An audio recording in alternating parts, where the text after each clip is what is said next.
আসসালামু আলাইকুম, welcome back to my channel. আজকে আমি আপনাদের সাথে শেয়ার করব ঝটপট একটা নাস্তা রেসিপি।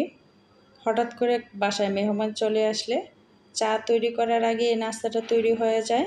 তো নাস্তাটা কিভাবে তৈরি করি আর কী দিয়ে তৈরি করি সেটাই শেয়ার করব। এখানে এই নাস্তাটা তৈরি করার জন্য আমার লাগবে হচ্ছে প্রথমেই কলা। তো এখানে আমি 2টা কলা নিয়ে নিচ্ছি। তো আপনারা যে কোনো কলা দিয়ে, জাস্ট শুধু পাকা কলা হলেই হবে। যে কোনো পাকা কলা দিয়ে এই নাস্তাটা তৈরি করতে পারবেন। আর আপনার প্রয়োজন অনুসারে কলাটাকে কম বেশি করে নিয়ে নিতে পারবেন। কলাগুলোকে এখন খোসা ছাড়িয়ে নিচ্ছি। কলাগুলো খোসা ছাড়ানোর পর দিয়ে দিচ্ছি 1/4 কাপ পরিমাণ চিনি। একটা কাঁটা চামচের সাহায্যে আমি কলাটাকে ম্যাশ করে নিচ্ছি। তো চিনিটার সাথে ম্যাশ করে নিলেই ভালো হয়, আপনারা চাইলে পরেও দিয়ে নিতে পারবেন।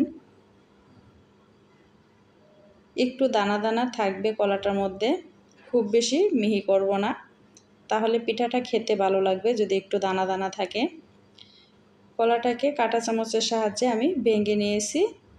এখন আমি বাকি উপকরণগুলো অ্যাড করে দিব।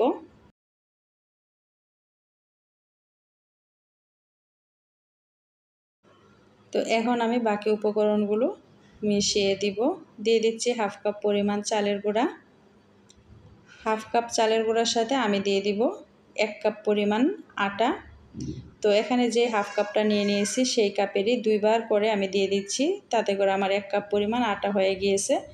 তারপরে এখানে একটা ক্লিপ স্কিপ হয়ে গিয়েছে, সেটা হচ্ছে আমি 1/2 কাপ পরিমাণ নারকেল কোড়া আর সামান্য পরিমাণ লবণ দিয়ে নিয়েছি।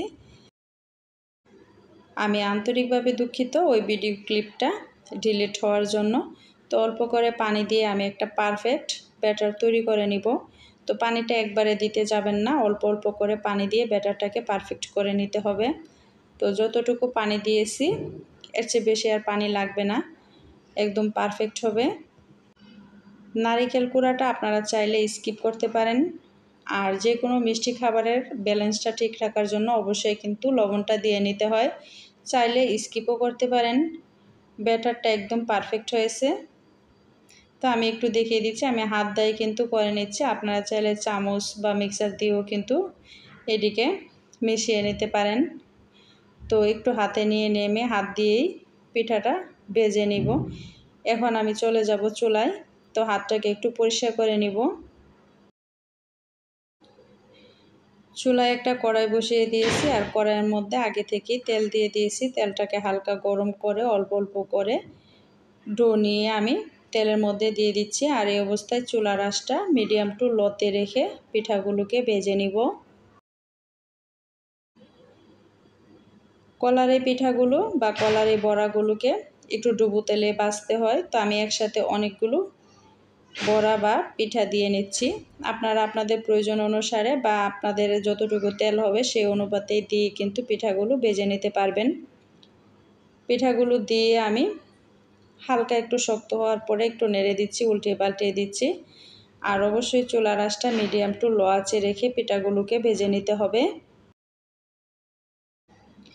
পিঠাগুলোকে আমি 7 মিনিটের মতো চুলার আঁচটা একদম লো ফ্লেমে রেখে ভেজে নিব। আর খুব বেশি ব্রাউন কালার করব না, তাহলে কিন্তু পুড়ে যাবে।